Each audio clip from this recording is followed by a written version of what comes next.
Thank you, my man.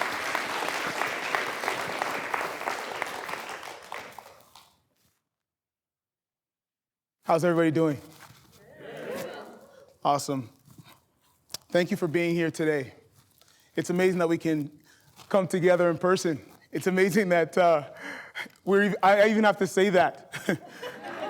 It's just normal and human to be together, and I'm glad to be normal and human today with you all here. So about me, next. So I'm the son of two Caribbean immigrants. Big ups, big ups. My father's from Barbados and my mother's from Jamaica. And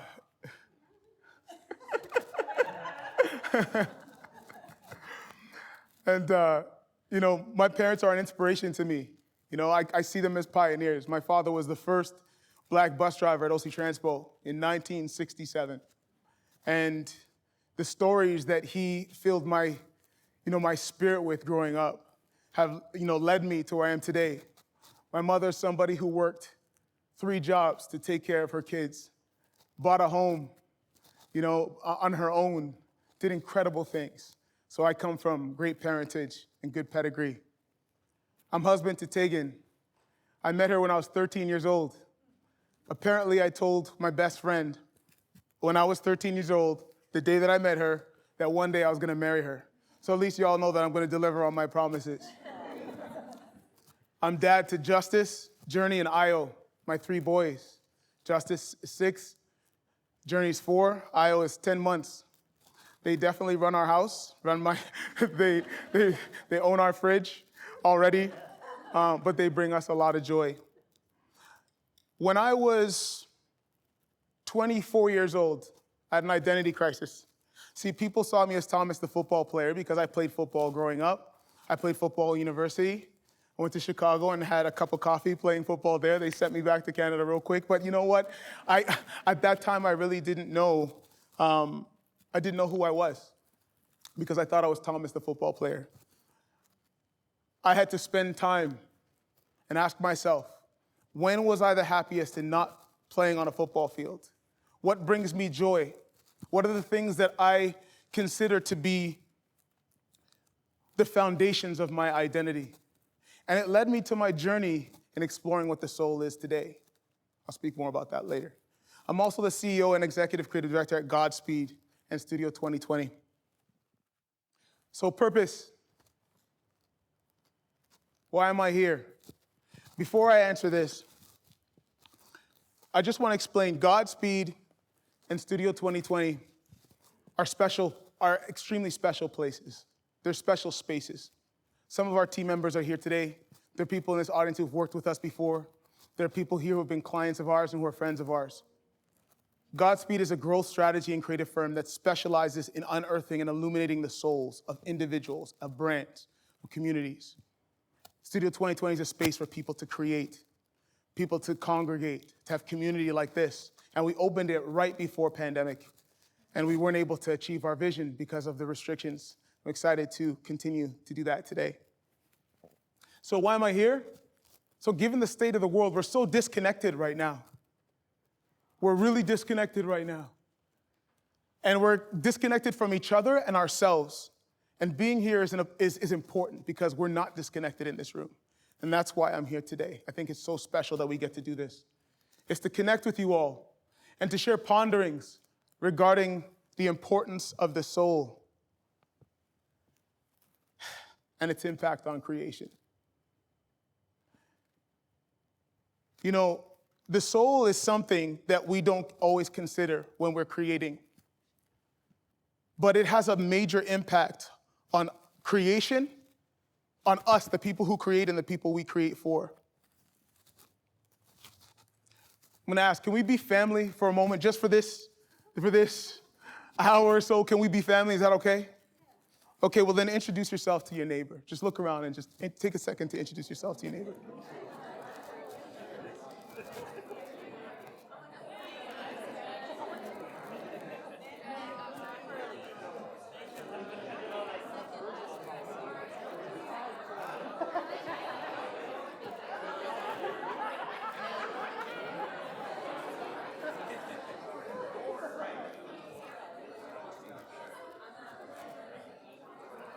Okay, that's enough. That's enough, okay. You know what's really special about that is that if I stood up here for 10 minutes, you'd forget that I'm here. You'd be speaking to each other because that's what we're supposed to do. And you know what? That's a first indication that there's the element of soul is in this room. It's beautiful. Can we be vulnerable today? Is that okay? You said we could be family. Can we be vulnerable today? Is that okay? Awesome. I'll start by telling you this. Pretty damn nervous. Why? It's my first time in a room with people like this since 2019. Last time that happened, I was in San Francisco speaking. I was with my buddy Dylan over here.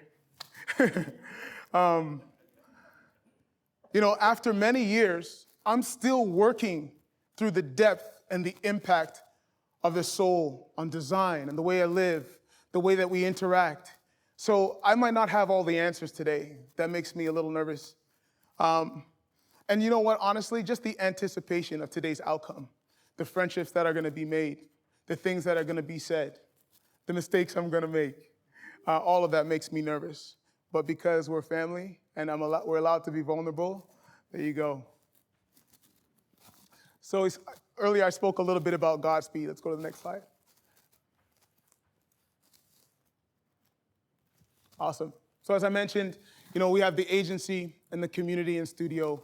Godspeed, the agency, specializes in unearthing and illuminating the souls of brands. We believe that the soul is the nucleus of all business and personal growth. It's a very deep place, and we'll get into what that looks like. And in business, there is a complete disregard for the soul and for souls and for individuals in business in our business status quo. And what we do is we use art and design and strategy and questions and curiosity to help clarify that for businesses and infuse that into their cultures. Our big dream, which most people call a vision, is a love affair between brands and communities. We really want to see brands and communities come together to create amazing things. Our mission is to transform the anatomy of business from institution to community. Ultimately, what that means is we want to deinstitutionalize businesses and help people to understand that your business is a community. It's a group of people with souls who come together to do great things. And the best businesses and organizations in the world do this. Studio 2020 is a 6,000 square foot studio at the corner of Bank and Somerset. That is our home at Godspeed, but it's also a home to creatives in this city. People can come in and create art, shoot photography, do video, but also it's a space to gather and to have amazing soulful discussions. Defining soul, let's talk about what the soul is. The soul is our driving force. The soul is the central nervous system of the lived experience. The soul is sensational, the soul breathes. The soul is the connective tissue between your heartbeat on earth and your heartbeat in the land of the spirit. The soul is where we feel deeply. The soul carries our deepest perspectives. The soul is where the true purpose is unveiled. The soul is the land of our knowings. The soul is how humans connect with each other, with nature, with creation, with the spirit.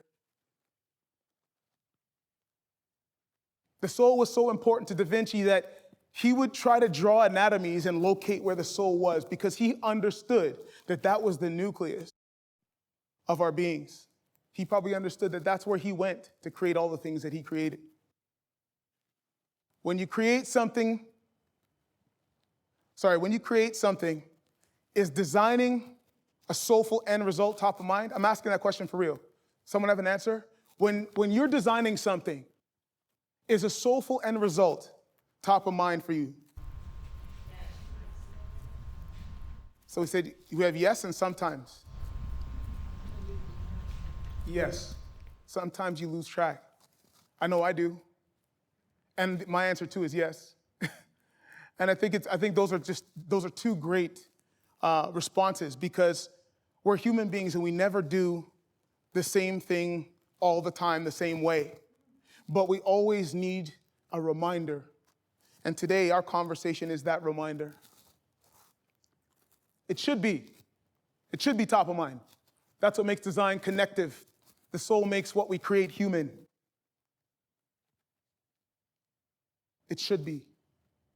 We need to bring the soul from here to here, back and forth while we create. Very important. Let's define design.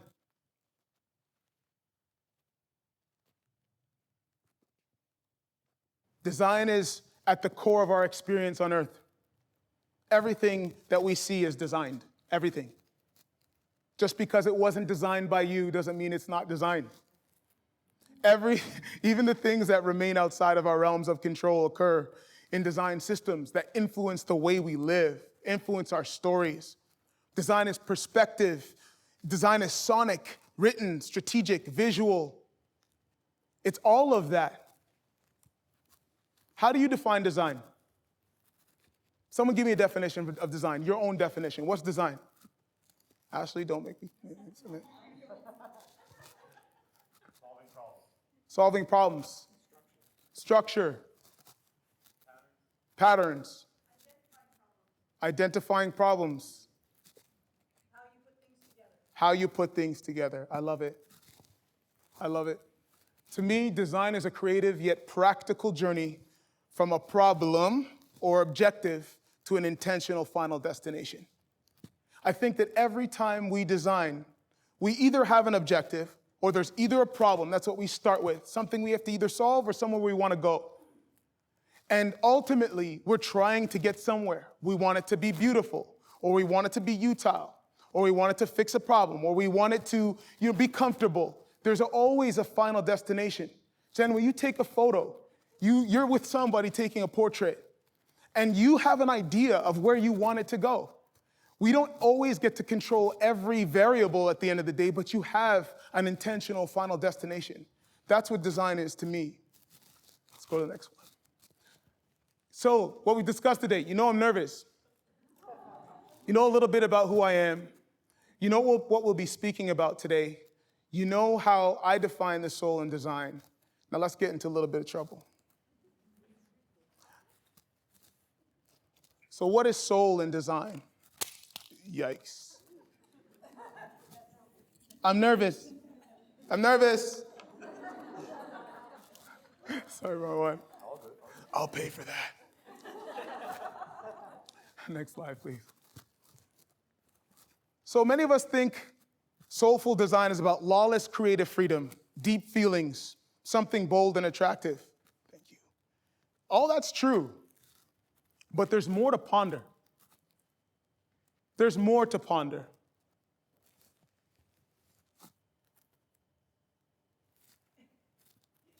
There's more to ponder.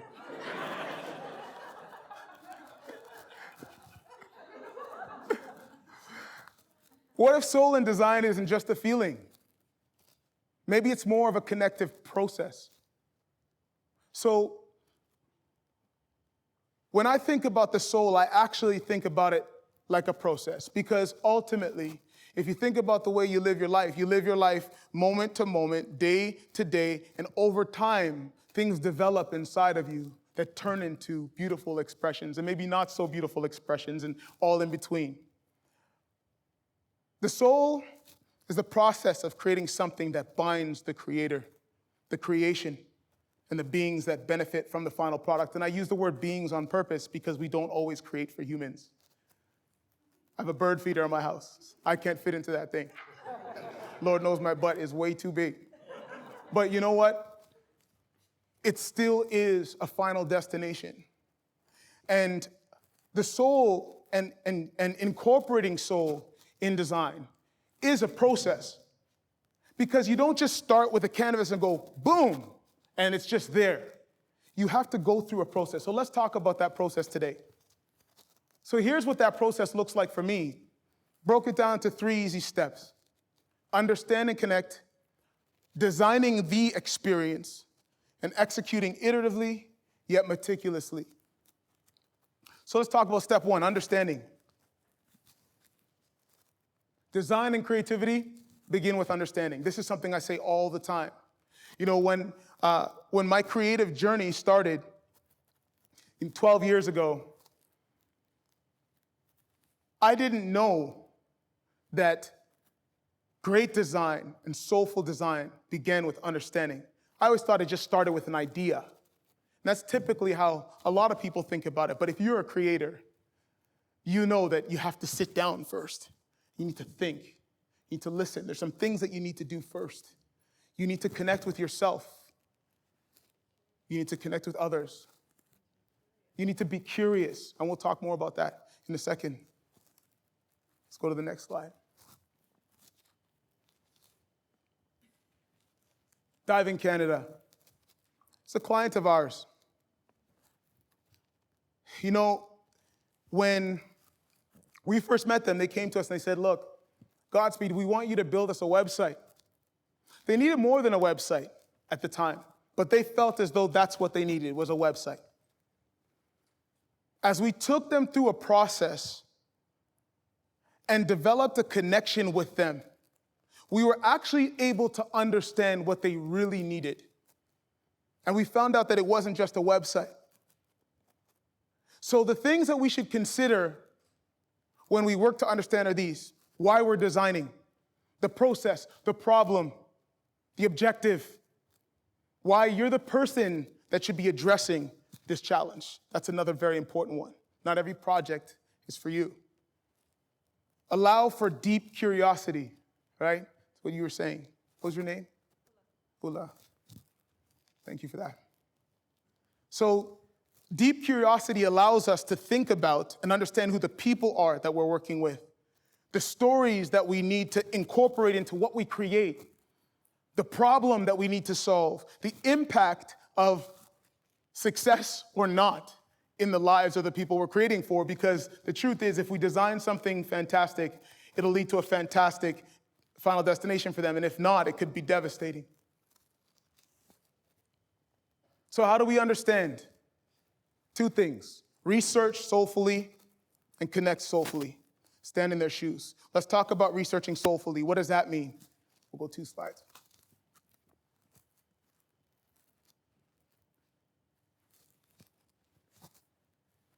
I want to talk a little bit about qualitative ethnography. Is anybody familiar with what ethnography is? What is it? I guess quickly I'd say it's a study of living. Yes. How one lives and is there. Yes. The study of living. It's about people. That's why it's my favorite type of research, because you get to understand people. It's the art of studying people in their natural environments. It's the art of asking questions that lead to deep connection. And it's important because it establishes the platform for your understanding. When you're creating something, you want to know how it affects people. You want to understand who those people are, what their stories are. You want to be connected to them, and you can only do that when you have an opportunity to speak to people, or you get to hear their voice. And qualitative ethnography does that. You know, you need to devote the right amount of time to your field work. Field work is the time you spend getting to understand and to know people. You get to unearth stories, build relationships, uncover feelings and emotions, frame context, and capture the human voice. That capturing of the human voice is so powerful. I can tell you there's so many times in my career where I thought I had something great until I spoke to somebody and I realized that it was all wrong. And then I was able to create something with my team that really pushed people forward. And it's so important. And our entire process is now built around that. This is what we call the work. It's like the 9 out of 10 steps. It's just understanding. And then the last piece is just documenting everything. You need to write things down. You need to record things because you need to revisit them. You will hear things differently and see things and read things differently as you come back to things. Quantitative research is about finding a right answer. So I'm not saying that data is not important, but it's about finding a right answer. Qualitative ethnography is about the deepest levels of understanding possible. It's about understanding something deeply. Now, let me ask you something. You're all creators and designers. And maybe not. That's cool too. We still love y'all. But when you understand something deeply, does that help you create something better? Yeah. So why is it that we don't always try to understand things deeply? Why? Sometimes we just rush into the work. But we have to understand, we have to connect. And that's what soul in design looks like. It's a connection. Quantitative research, so data. It's important also to dig into the data, to find the numbers, but the skill that we need to have and what we need to remember is that we have to humanize that data. We need to link the numbers back to human stories, human impact, human response. How does you having 5 things impact your life on a daily basis? The data is important, but let's not obsess over the numbers. Let's obsess over the stories inside of the numbers. Very important for us as designers. Very important. So how does the process of understanding result in deeper connections? Well, it allows you to create as though you are the person on the receiving end of your work. Some of the things that you use today that you love the most were created by the creator for the creator. They created it for themselves, and then they realized, wow, other people will love this. But that's because the soul of the creator is in there. That's why it's good. That's why it's good, and you connect to that. That's what soul in design looks like. It moves you to lead with deep curiosity. Ula, back to your word. It moves us to lead with deep curiosity. It unlocks new worlds, soulful insights, and emotions. That's how it results in deeper connections, because it unlocks new worlds. If I'm speaking to you about something that I don't understand, and I come to the place where now I get it, what it does is it actually puts me in a position where I can even vision for you. You come to me with something. Dive in Canada came to us with the need for a website. But by the time I understood them and connected with them, I could see all of the other things that not only they needed, but that they could do. And it was incredible to see that open. And I'll talk to you more about Dive in Canada in a second. Look, you said we're family. You know I'm nervous. But it's okay. I just want to know. You can tell me the truth. Am I making sense? And that's a real question. Is this making sense? Yeah. Okay, good. Do you see qualitative ethnography as something soulful? Do you understand that going through a process of getting to know people, watching people, spending time with them, asking them questions, watching them laugh and cry, maybe getting kicked out of their offices and things like that, because that happens to ethnographers all the time. But do you see that as something soulful? Awesome. Let's continue. I have a question for you. Are you approaching the process of understanding and connection soulfully? If you're to think about the way you work right now and be honest with yourself, are you approaching things soulfully? I know you say so. Partially. Yeah. Well, you know what? I don't think anybody does this all the time. I know that I don't. And I'll tell you, when I'm not approaching things soulfully, that's actually the place where I probably learn the most. It just so happens that those lessons are painful sometimes. It means we have to restart projects, and it costs a ton of money and takes a bunch of time, but I learn the most. So don't look at yourself. If your answer is no or not enough, don't think for 1 second that you're not a great designer. Just remember that these things, you not doing those sometimes, like start to think about what the impacts are, and you will honestly become a better designer just from that. You'll engineer a better process. And I feel like I do this every day. I make these mistakes every single day, but I also acknowledge them, and I come back to them, and I look at what I've learned, and I apply that to my process because I see it as a living, breathing thing. So understanding flight. Dive in Canada, once again, the understanding.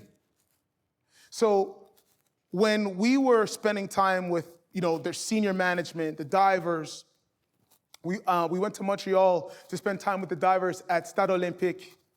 We met with all of their boards. They had 2 or 3 boards. We met with their boards. We spoke with past Olympians, current Olympians from the 60s even.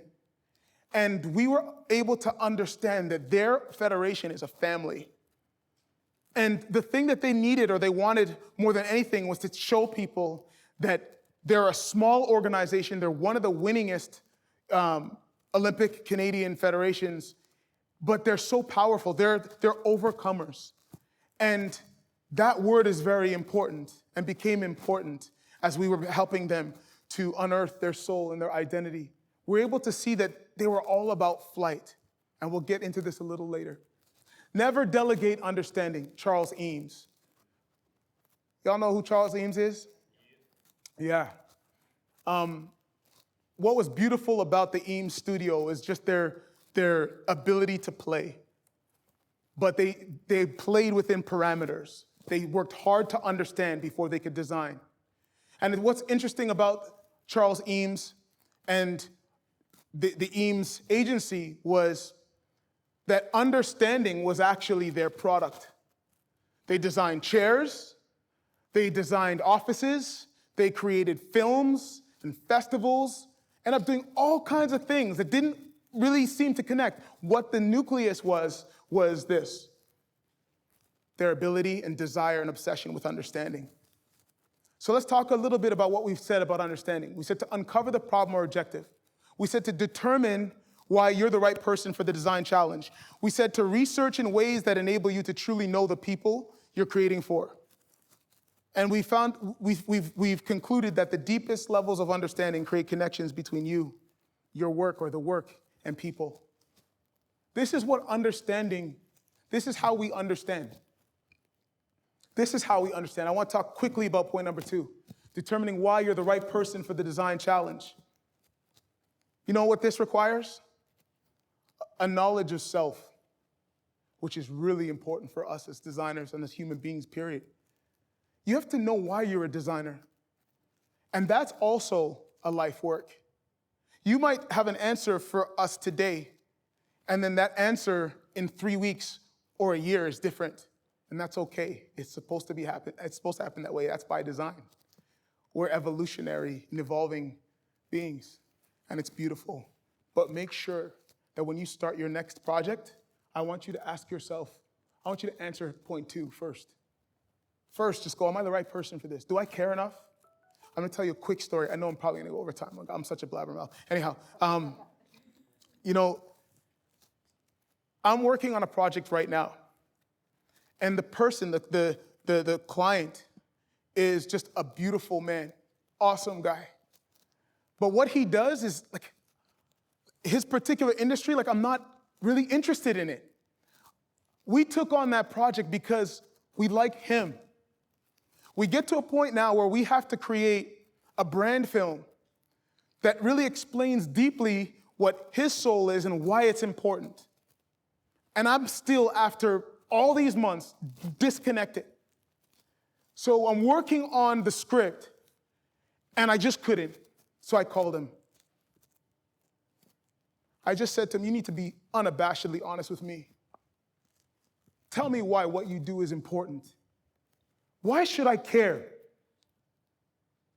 By the time I got off that phone, I was so inspired to work, it's not even funny.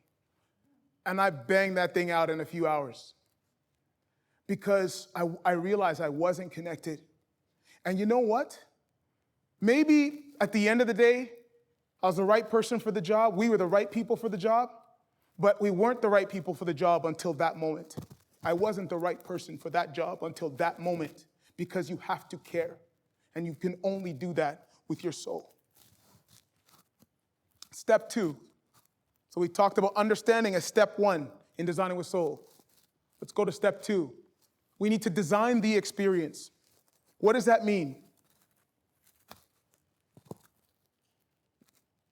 We still family? I don't always design the experience, and it never ends well. Never ends well. Never. And when it happens, I always know there isn't anyone that I can blame but myself. Because as a designer, you actually create things that aren't here yet. That's why I will always argue to the ends of the earth that there is a spirit realm. Because you have to go somewhere and see something that exists and then make it real here. Where did it start? Where did it start? In here. You have to see it first. So how do you design the experience? You need to envision and document a final destination. You need to think about where. So you've already understood. You now are at the place where you understand what you're doing, who you're doing it for. Now you need to start to see what the solutions are, the possibilities are. But you can't just go to work and play aimlessly. You can do that as a part of your exploration, but at some point you have to begin designing the experience, the thing that they're going to experience at the end, the thing that you want to happen at the end. You need to be, we need to be conscious about that. And that's a thing that requires us to be soulfully connected to what we're creating. You have to ask yourself, how will the problem be addressed? How will their new story read? Someone's sitting on a chair. The chair is uncomfortable. They want a comfortable chair. You're working on something. How comfortable are you going to make that chair? They want an emblem that represents who they are. Right now, the one that they have is simple and is unimaginative. What does that story look like when they have something that is simple but imaginative? What does that look like? What does their world look like now? Will your work impact culture? Ask yourself these things. Very important if you're going to be a soulful designer. The next thing that's really important is this. And in this room, I'll say this is the most important thing, is that you connect yourself to their new story so you can experience delight in your own work. Let me tell you something. This business and financial world is a sick place. We've been forced to remove ourselves from the work. You're just a vendor. I gave you money, now make what you need to make for me. Make what I want. Doesn't work that way, folks. Doesn't work that way. I've got to be connected to the thing that I'm spending time away from my family to create as well. I need to be connected to that too. I need you to go off in your world and be happy and succeed and take over planets, and I need to be in the back cheering for you, knowing that I was a part of that. If you are disconnected from your work, then it's just work. It ain't soulful design. You need to be connected to your work. That story, their story, is actually your story too. So when a client hates something and doesn't see themselves in it, well, you better not see yourself in it. You can't see yourself in it, because that means you created it for you. We need to do the work to get to the point where we can co-own what we create. It doesn't mean that there isn't a delineation between your identity and the work, because that has to happen. You can't connect your identity to the work, but you want to be connected to it. Attach yourself to the impact. Address how this work is aligning with your purpose as a creator, and make sure that you acknowledge how you feel about the work. Are you designing an experience when you work, or do you just find yourself creating things? That's a question.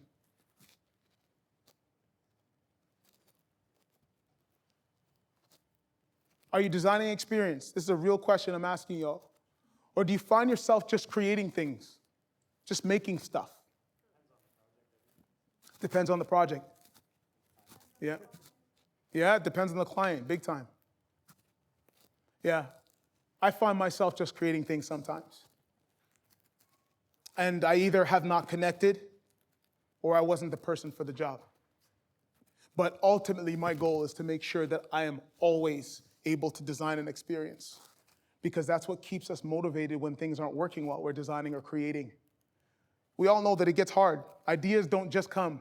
But what keeps you in the game? When you're able to have a vision of what that experience could and should be.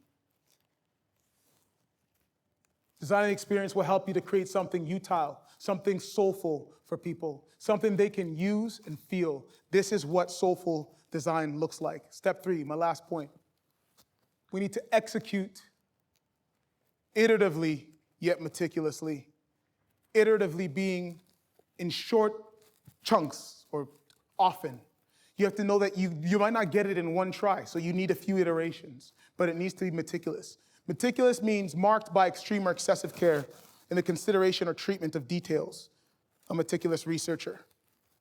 Merriam-Webster. So what do we need to consider as we execute meticulously? We need to re-acknowledge our purpose as the designer or creator. Once again, before you start creating, am I the right person? Be ready to conquer the imposter syndrome. Let me tell you something, that is the biggest enemy to us as creators. Oh, I'm not good enough. Should I really be here? It's like the war that happens behind the scenes that can either make or break a project. You know, people that don't have great skills but have incredible confidence can often create amazing things. So you who has great skills, okay, you get it. I don't have to beat that. Poise yourself for shifts in direction. A lot of people are change averse. As a designer, that's something you need to work on if you're change averse. I can tell you that much, because creativity and creation requires a few tries. You need a few goes at it. And sometimes someone will say, I really love this. And then the next day they'll say, I actually don't love it. Well, you know what? That's normal. That's normal, because creating isn't easy. So making sure that you poise yourself for shifts in direction is important. Leave room for more understanding as you create. Understand that you don't understand everything. That's very important. And that's a soulful thing. That's going into the process with confidence but humility, and understanding that things can and should shift, and that you will learn new things as you go along. Adhere to a defined process, but make it malleable. So how do we execute? We need a process. We don't create lawlessly. Creatives also often feel as though there are no rules when you create. The rules are what help you to create something incredible. The goal should be to burst out of that box, but still have that box somehow, somewhat intact. It needs to be malleable. Build a specialized, talent-dense team. So if you're creating with people, make sure that you have people who know what they're doing. I can tell you from experience in building my company, there are times when things fly because the people around you just know what they're doing and they should be there. And then there are times when the work just doesn't happen because the people don't know what they're doing. It's very important to build a specialized talent-dense team. Leave room for uncommon or unconventional thought and perspective. That's what makes creation and design so special, is when an idea comes out of nowhere, solves the problem, or brings delight. Approach the solution iteratively, as I mentioned earlier. Pay incredibly close attention to the details and double check your work. Sorry, Ashley, you didn't catch that one. Have fun. Have fun. That's the last point. Have fun. The journey from the unknown to the solution is the work. I love this quote. It's so beautiful. You don't know something? Get to work. Get to work. Understand. Design an experience. Start creating meticulously. Get to work. You will find the solution as you get to work. It's a journey. We're family. I don't always execute meticulously. That's the truth. I don't. This is the thing I'm working on right now the most, is I want to be better at dotting the I's and crossing the T's. It's embarrassing. Nobody's happy. It disconnects me from the people I'm creating for. But folks, it's okay. It's okay. Because I'm committed to making things right. I'm committed to working soulfully through all these things. And that's what's going to make me a great designer one day, a great creator, is that I'm committed to working soulfully through all these things. And I think the biggest thing that we go through, the most detrimental thing, is when we quit, when we just stop. Do you see the way that you execute tasks as just work, a project? Meticulous execution is an act of love, folks. It honors our commitment in delivering the experience to our clients. Meticulous delivery is an act of love, and love comes from the soul. And if you love your work, and you love the people you're creating with, and you love yourself, then you will design something that is soul-laden, full of soul. Diving Canada. I want to talk to you a little bit about this. They got to a point where we realized we needed to overhaul every single thing that the public could see about them, except for their divers, of course. Because they're this special, beautiful family that's triumphant and powerful, but you couldn't see that in the work, in their expression. So while we were going through the process of executing meticulously, they asked us to deliver like 6 logos. And that's not our way. At Godspeed, we deliver one thing because I can't believe in 6 things. I can believe in one thing. And if it's wrong, I'll go back to work. But I'm going to present one thing. And you know what we did? To make them happy, we gave them what they asked for, and it didn't work. Called me one day and said, Thomas, come to the office. Nobody's happy with these things. I'm like, okay, I'm getting fired today. So I go to their office, and they said, the person says, sit down. We've been holding your pen. Do it your way. I said, you need to create a soul guide. We need to unearth your identity, not just create a logo and a website. And what that produced was this 70-page book that literally contains the entire identity, all of the understanding, all of the experience design for this particular brand. Our designer, Jamie Lee, at the time, did a fantastic job in her understanding. She was looking for something that represented a diver, something that was beautiful and powerful and committed to its cause. She found the peregrine falcon, fastest animal on the planet, chases after its prey in a downward dive. Beautiful, small, strong, and confident, just like what? A Canadian diver. So we pulled the ethos of that bird into the organization, but also into the design. And I had the opportunity of sharing, you can just kind of scroll through the images as you go. We had the opportunity of sharing this with the press at the Olympic Stadium in Montreal when we unveiled the brand, and people were so, so proud. And I can tell you, their organization, to watch the Olympics in the summer and see this on their chests, knowing that the divers themselves, we spoke to a ton of them. They actually own this. And their tagline that we came up with was, "We fly." And "We fly" comes in because they are the top gun of the aquatic world. They're coming from the air, but that they also soar over challenges. We're able to bring this together because we understood, we developed an experience, we designed an experience, and we executed meticulously. I'm just gonna stop the presentation, the deck for a second. I'm just gonna finish and close with this. I wanna ask you, do you have trouble identifying and pinpointing who you are? If I ask you, what is your soul about? Is that something that you have the answer right off the bat, or is that something you're still working through? Is it something that you don't have language for? What are your thoughts? Yeah. Yeah, some people just feel it. I agree with that, big time. Still working through. Yeah, me too, still working through it. Can we just close our eyes for a second? I'd just like to talk and ask you a few questions that you should ask yourselves. Who am I?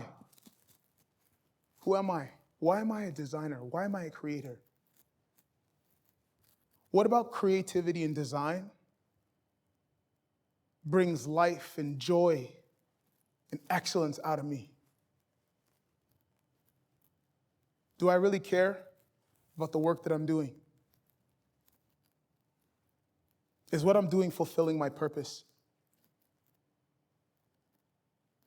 Am I adding value to the world with the things that I do when I design?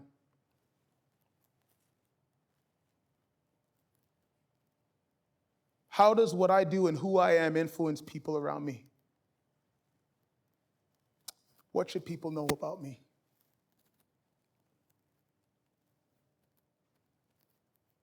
Why am I important even when things don't go well?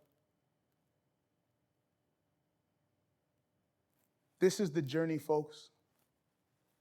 This is the journey of finding your soul. This is so vital because if you don't, then you can't do this in design. It'll be very difficult to design soulfully if you can't look at yourself and love and honor yourself and who you are. Let's take a moment to think.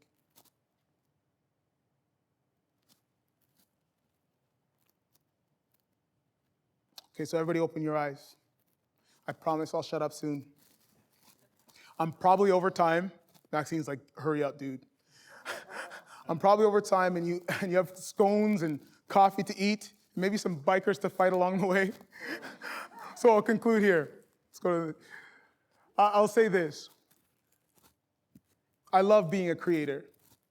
My purpose and soul comes from something that not everybody in this room might identify with this, but my purpose and soul comes from my relationship with God. I source all of my energy from that relationship. That's an important relationship for me. And when I start to design, I ask myself the questions that you just asked yourselves. And I do that in tandem with my Creator. I believe that everyone here has a deep purpose. I truly believe that. Your work solves a problem. You need to believe that. Everything that you do solves a problem or attains an objective. You need to believe that because it's true. That's why you're here this morning. You're here because you know that you are a creator, you are a designer, you are someone who's breathing new life into something old, creating something new. It liberates the people that you create for. You need to take that as high honor. Soul is the secret sauce to your mastery. You want to be amazing at something. Doesn't matter what it is. Forget design. You want to be amazing at anything. Make sure that you put your soul into it. Gracias. Godspeed. Thank you.